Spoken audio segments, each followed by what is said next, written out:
Changed the game with that digital drop. Know where you was when that digital popped. I stopped the world. Male or female, it makes no difference. I stopped the world.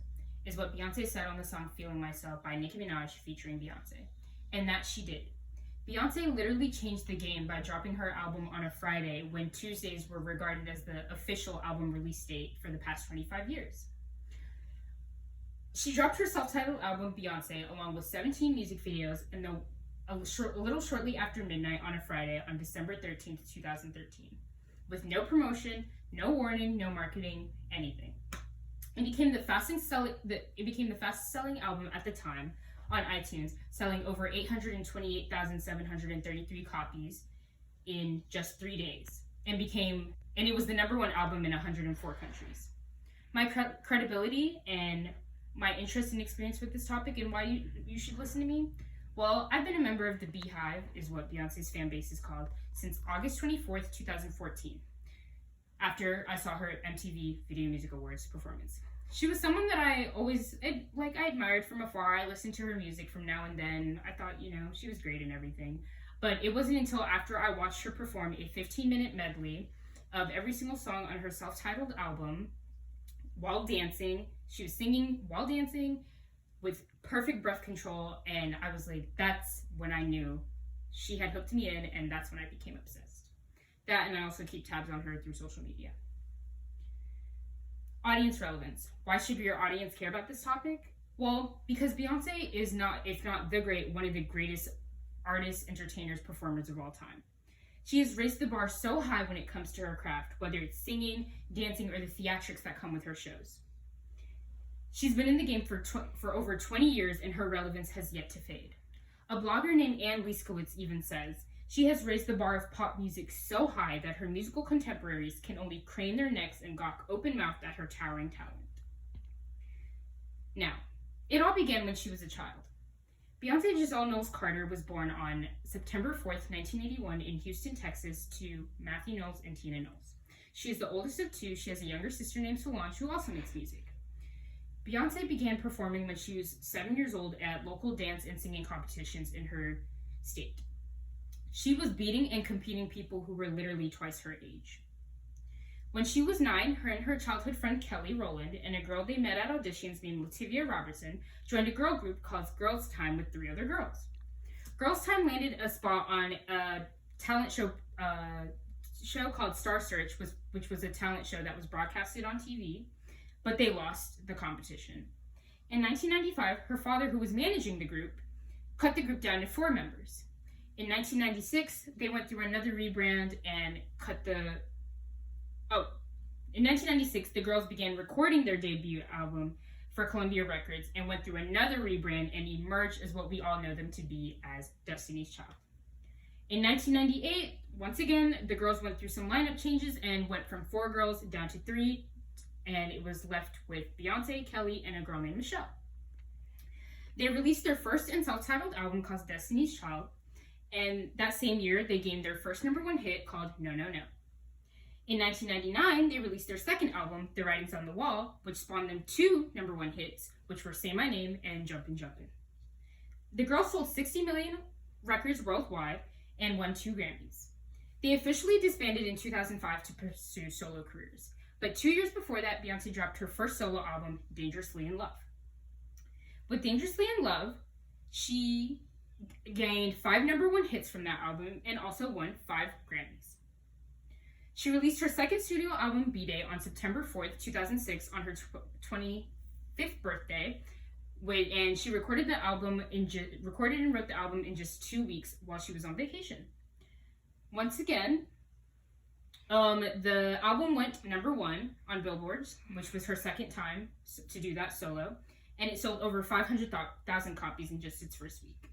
The album was nominated for 5 Grammys, but unfortunately, it only took home 1 for the Best Contemporary R&B Album.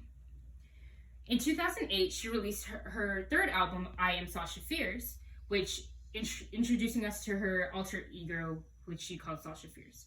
The album was 16 tracks, and she divided the album into 2 halves. The first half of the album, the first 8 songs, were more ballad, slow, R&B-esque type songs, while the last half of the album were upbeat, tempo, pop-sounding songs. Once again, her album debuted at number 1, which was her third time to do so, and in its first week it sold 500,000 copies. The album gained 7 Grammy Award nominations, and Beyonce took home 6, making her the most awarded that night, and at the time, the most awarded female artist to take home Grammys in one night by a woman. Her most popular hits came from that album, which Halo, her most streamed song on Spotify with over 742 million streams, and Halo also has her most watched music video with 986 million views. In 2011, she dropped her 4th album, 4, which she simply titled 4 because not only was it her 4th album, but 4 is also her favorite number. It's also the day that she was born and also the day that her husband was born. It was a very heavily R&B influenced album, but unfortunately it got critical acclaim, but it didn't really do well commercially like her past 3 albums did. All her other albums had lots of hits and lots of number 1 hits, top 10 hits, but Best Thing I Never Had, which was a song on the album, which was the highest charting song on the album, only peaked at 16 on the charts. In its first week, it didn't do as well as her other albums as well. It only sold 300,000 copies. And for the 4th time, she had an album go to number 1. During this era, she only took home 1 Grammy for her song Love on Top. By 2013, Beyonce had already won 16 Grammys. On December 13, 2013, she surprised fans and critics with her self-titled album, Beyonce, without any advance notice or any promotion. She dropped a 14-track album with 17 music videos to accompany it. Without any marketing, she still managed to have a 5th consecutive album go straight to number 1. Her best first week sales came from this album. She sold over 800,000 copies in just 3 days worldwide. Drunk in Love was her highest charted single from the album, hitting number 2 on the charts. She earned 5 Grammy nominations for this album and took home 3. This album made several Album of the Year lists, Album of the 21st Century list, and Album of the Decades list. The Lemonade era began when Beyonce dropped Formation a day before she was supposed to perform on the Super Bowl. It peaked at number 10. 2 months later, in April, through HBO, Beyonce released a 65-minute special called Lemonade, and as soon as this special finished airing, she dropped an album to go along with it. It repeatedly, with the 12 new tracks, she released music videos for every single one of them, again.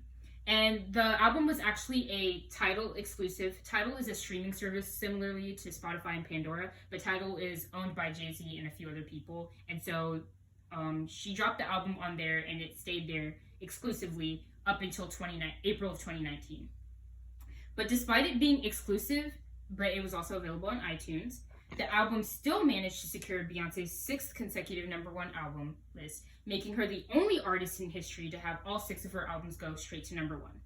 It also sold 485,000 copies in its first week. Since Lemonade, Beyonce has dropped 3 other projects. On April 14th, 2018, she headlined the first 2 weekends of Coachella.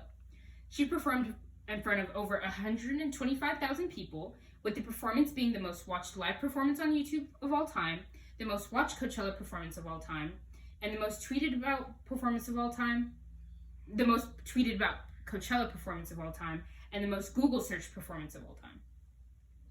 2 months later, while on her joint tour with her husband, Jay-Z, she surprise dropped a 9-song collab called Everything Is Love.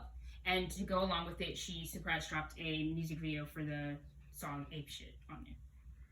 On April 17th, 2019, a year after her Coachella performance, through Netflix, she released a 137-minute concert film titled Homecoming of her Coachella performance and with some additional behind-the-scenes footage. Along with it, she surprise dropped a 40-track live companion album. In July, she curated and produced the album to go along with the Lion King movie that she was voice acting in called The Lion King: The Gift. As of now, we just wait and anticipate for her 7th studio solo album. During an interview with the Wall Street Journal that was released on February 11th of 2020, her mother Tina Knowles shared that her daughter had actually borrowed some art pieces from her home to use for an untitled upcoming project that she has coming up.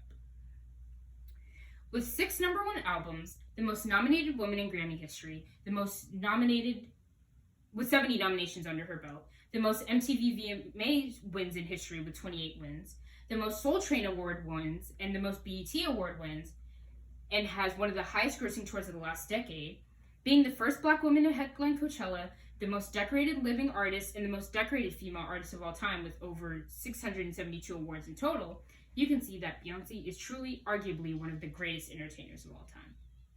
I would like to close this disquisition with a quote from the song I Was Here by Beyonce. She says in the song, "I want to leave my footprints on the sands of time. Know there was something that and something that I left behind. When I leave this world, I have no regrets. Leave something to remember so they won't forget. I was here, I lived, I loved. I was here, I've done everything that I wanted. And it was more than I thought it would be. I will leave my mark so everyone will know I was here." And that she has. Thank you.